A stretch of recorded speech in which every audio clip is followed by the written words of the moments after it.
कलाहांडी जिले जयपाटना ब्लॉक कार्यरत सांबादिक संघर बंधु मिलन कार्यक्रम पोड़ागुड़ा आंबतोटा परिसर में अनुष्ठित हो जाइछि। एथिरे मुख्य अतिथि भाव भेजिगुड़ा सरपंच जदुमणि साहू जोगदेइथिबा बेले सम्मानीय अतिथि रूपे बनेर ग्राम पंचायत समिति सभ्य अनंत पट्टनायक, सर्गीगुड़ा समिति सभ्य गोविंद मुंड उपस्थित थिले। वरिष्ठ सांबादिक प्रभाकर पट्टनायक सभापतित्व में संघर उद्देश्य सांबादिक मानक सुरक्षा विषय आलोचना करा जायतिला। सर्वसम्मतिक्रमे दिलीप राउत को कार्यरत सांबादिक संघर सभापति भाव मनोनीत करा जायतिबा बेले उपसभापति भाव प्रभाकर पट्टनायक, तुलसीराम छत्रिया, संपादक भाव गोलाप साहू, सह संपादक सुनील कुमार नायक, रश्मि रंजन ठाकुर, कोषाध्यक्ष चित्रसेन बाग एवं लीगल एडवाइजर भावे सांबादिक तथा आईनजीवी निहार बेहेरा और उपदेष्टा कमिटी रे आईनजीवी तथा सांबादिक प्रवीर भारद्वाज को मनोनीत करा जायछि।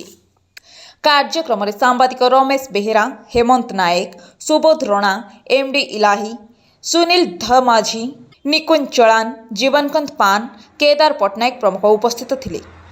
आगामी दिन में संघ दुर्नीति विरोध में स्वर उत्तोलन करने सह समाजर कल्याण पाई विभिन्न दिगरे कार्य करिबो बोली मत मिली। आज आमर जिन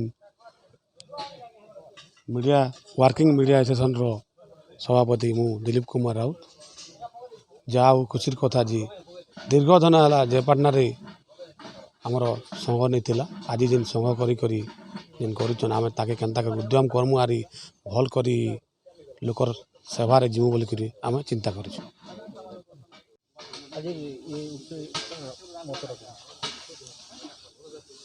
वर्किंग मीडिया एसोसिएशन रो बंधु मिलन आज जेन कार्यक्रम रही बहुत सुंदर आकार गोटे अंचल रो समस्त सांबादिक के नहीं गोटे बड़ धरण गोटे आयोजन होइचे।